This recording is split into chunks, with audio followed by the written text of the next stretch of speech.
छत्तीसगढ़ विद्युत कर्मचारी संघ अपनी मांगों को लेकर पिछले 1 महीने से लगातार धरने दे रहे हैं। धरने के 28वें दिन उस वक्त मातम छा गया जब एक प्रदर्शनकारी की सड़क दुर्घटना में मौत हो गई। 7 अप्रैल 2022 दिन गुरुवार। धरना प्रदर्शन देने के बाद 3 कर्मचारी दोस्त बाइक में अपने परिजन से मिलने माना गए हुए थे। वापस लौटते वक्त तकरीबन 10:30 बजे लालपुर ओवरब्रिज के पास एक वाइट कलर की फॉर्च्यूनर कार ने इन्हें पीछे से ठोकर मारी, जिससे तीनों बाइक सवार नीचे गिर गए। नीचे गिरते ही बाइक के पीछे बैठे बलीराम के ऊपर फॉर्च्यूनर कार चढ़ गई। जैसे ही बाकी 2 दोस्त खुद को संभाले, फॉर्च्यूनर कार मौके से फरार हो चुकी थी। बेसुध पड़े बलीराम को पास के श्री कृष्ण अस्पताल में भर्ती कराया गया, जहां डॉक्टरों ने उसे मृत घोषित कर दिया।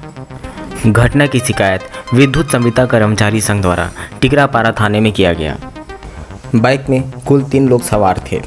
बलीराम बघेल जो बाइक के पीछे बैठे हुए थे, नवरतन कोराम जो बीच में थे और प्रेमलाल उसेंडी जो बाइक चला रहे थे। द न्यूरे न्यूज़ के पड़ताल के बाद घटना के बारे में नवरतन एवं प्रेमलाल ने बताया। और कल 7 तारीख को शाम को 5:15 बजे के आसपास हम लोग माना कैंप गए थे अपने दोस्त से मिलने के लिए, बोनीराम बघेल के यहाँ। तो वहाँ पर हम लोग जाने के बाद खाना वाना खाने के बाद तकरीबन रात के 10 बजे वहाँ से माना कैंप से निकले और हम लोगों की बाइक का स्पीड लगभग 30 के आसपास रही होगी और हम अपने रायपुर राम मंदिर में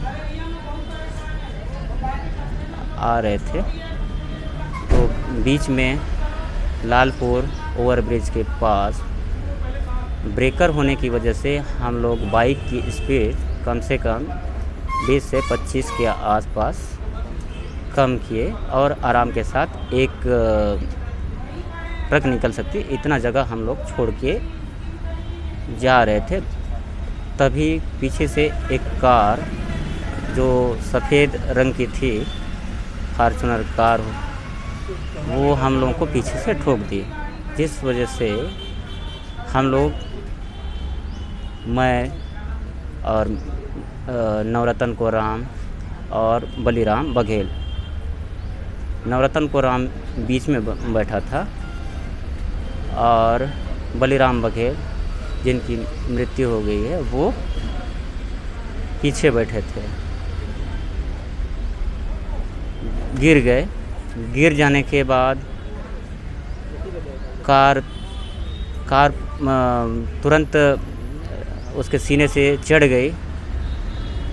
तो मैंने तुरंत उठ के दोनों को संभालने की कोशिश की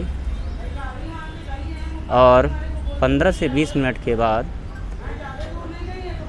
हॉस्पिटल के क्या नाम है याद नहीं आ रहा, नहीं सबसे पहले ले गए थे ना राजेंद्र नगर में, क्या वाला हॉस्पिटल है, हाँ श्री कृष्णा हॉस्पिटल में पल्स चेक करके आधा घंटा के बाद मृत घोषित कर दिए। मृत घोषित करने के बाद हमें बोला गया कि मृत हो गए हैं, इनको मेकाहारा में ले जाइए।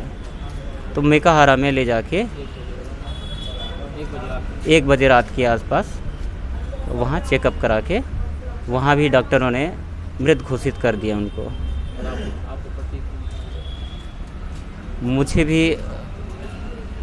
मुझे भी चोटें आई हैं, ये देख सकते हैं यहाँ कोहनी में और शोल्डर में, और यहाँ भी लगी है और यहाँ लगी है, फट गई है ये। धरना खत्म करने के बाद आप लोग जा रहे थे? जी, धरना ख़त्म करके शाम को गए थे दोस्त से मिलने के लिए। और हमारे पास धरना कर रहे हैं इसी वजह से, हमारे पास जाने आने का कोई साधन नहीं होने की वजह से हम लोग एक बाइक में शिफ्ट करके जाने की कोशिश कर रहे थे। और क्या बोल रहे जने का मृत्यु हो गई है। जी। एक जन आपको चोट आई है। जी, जी। क्या 3 जने हैं? तो जी। 3 जने का तबीयत कैसा है? एक झक का तबीयत जिनका नाम नवरत्न कोराम है, वो अभी ठीक है। उनको अंदरूनी चोट आई होंगी, उसको थोड़ा दिखाना पड़ेगा, और मुझे तो आई है। और बलीराम बघेल का डेथ हो गया, डॉक्टरों ने पुष्टि कर दी है। जब हादसा हुआ उस समय बाइक में आप ही बैठे थे। हाँ, तो मैं- क्या हुआ उसके बारे में थोड़ा बताइए घटना के बारे में। मैं बीच में बैठा हुआ था, प्रेमलाल भी चला रहे थे, तो पीछे से एक फॉर्च्यूनर आया। जैसे ब्रेक था वो पास, तो हम मिनिमम 20-25 स्पीड में ब्रेक स्लो चला रहे थे, तो उसी एक पीछे से आते हुए फॉर्च्यूनर मार दिया, पीछे से टक्कर मार दिया, और कट मारते हुए हम लोग गिर पड़े वहीं पे सभी लोग। तो बलीराम भी उधर गिर पड़ा, तो उनके ऊपर से चलाते हुए आगे निकल गई गाड़ी, जिससे कुछ देर बाद हम लोग वहाँ देखे तो गाड़ी का नंबर देख नहीं पाए।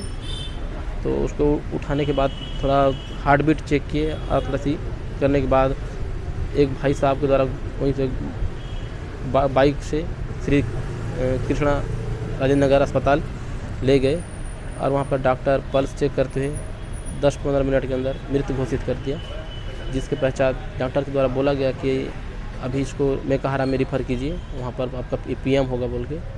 तो करीबन 1 बजे हम उसको मेकाहारा लेके गए, और वहाँ पर प्रेमलाल भैया को चोट आई थी, तो उनका भी पट्टी वगैरह वहीं पर बंधवाए, और मेरा को तो उतना नहीं लगा है, बस पीठ में बस थोड़ा वो दर्द है।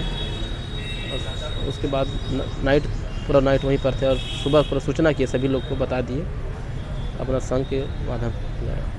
जैसे 3 जने थे बाइक में, आपको भी कम चोट आई है, जो गाड़ी चला रहे थे उनको भी कम चोट आई है। जी। तो जो पीछे बैठे थे उसको इसलिए उसका मौत हुआ कि जो फॉर्च्यूनर कार थी उसके ऊपर से गुजर। हाँ, उससे गुजर गए, तो टक्कर मारा, जिसे फेंका गए। अगर रुक जाता, अगर रोकते तो शायद नहीं चढ़ता, तो ख़त्म नहीं होते बिल्कुल, क्योंकि शरीर में एक भी खरोच कुछ नहीं आया है, वो चढ़ने की वजह से उनकी मौत हो गई है।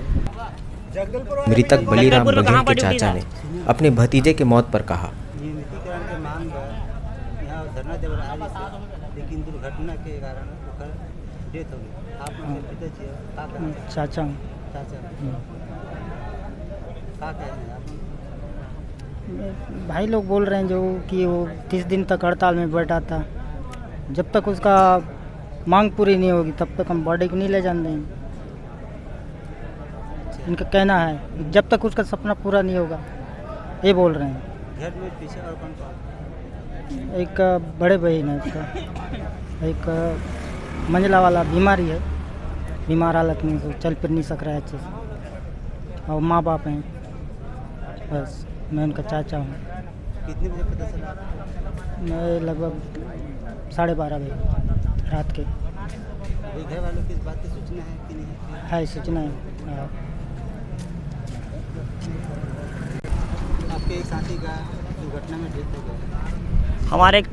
हमारे एक साथी का दुर्घटना में डेथ हुआ सर। आज हम उस साथी के न्याय के लिए लड़ रहे हैं। हमारा जो भाई था वो यहाँ पर इसी चीज़ के लिए आया था कि मैं नियमित होऊंगा, और कल के डेट में मेरे साथ कुछ खुदा न खास्ता कोई दुर्घटना होती, चाहे लाइन में हो, चाहे सड़क दुर्घटना हो, या किसी प्रकार की अनहोनी हो, उस घटना में मुझे मेरे परिवार को अनुकंपा नियुक्ति मिलना चाहिए। इस उद्देश्य से मेरा भाई लगभग 30 दिनों तक इस बूढ़ा तालाब धरना स्थल में डटा हुआ था, लेकिन आज उसकी सड़क दुर्घटना हो जाने के कारण उसकी मृत्यु हो गई। तो उस मेरे भाई की जो सपना था, जो उम्मीद थी, वो अधूरा रह गया। तो उस सपने, उस उम्मीद को हम पूरा करवाना चाहते हैं। हमारे घर में हमारी बहन है से कंपनी प्रबंधन से कि आज इसका जवाबदार जिम्मेदार कौन है। आज ये पहली दफ़ा नहीं है यहाँ हम बैठे हैं। इसके पहले आज से लगभग 2.5-3 महीने पहले एक भाई हमारा श्री राम पटेल, जो लाइन में दुर्घटना हो जाने पर उसके लाश को भी इसी प्रकार के हमको लेके बैठना पड़ा। तो क्या मैं सरकार से पूछना चाहूँगा, क्या हमारे साथियों को, हमारे भाइयों को इसी प्रकार की मृत्यु होने पर उसके लाश को लेके बैठना पड़ेगा, तब हमको न्याय मिलेगा क्या? मैं यही चीज़ सरकार और कंपनी प्रबंधन से पूछना चाहता हूँ। आज हम एक ही चीज़ की मांग कर रहे हैं, हमारे भाई को न्याय दो,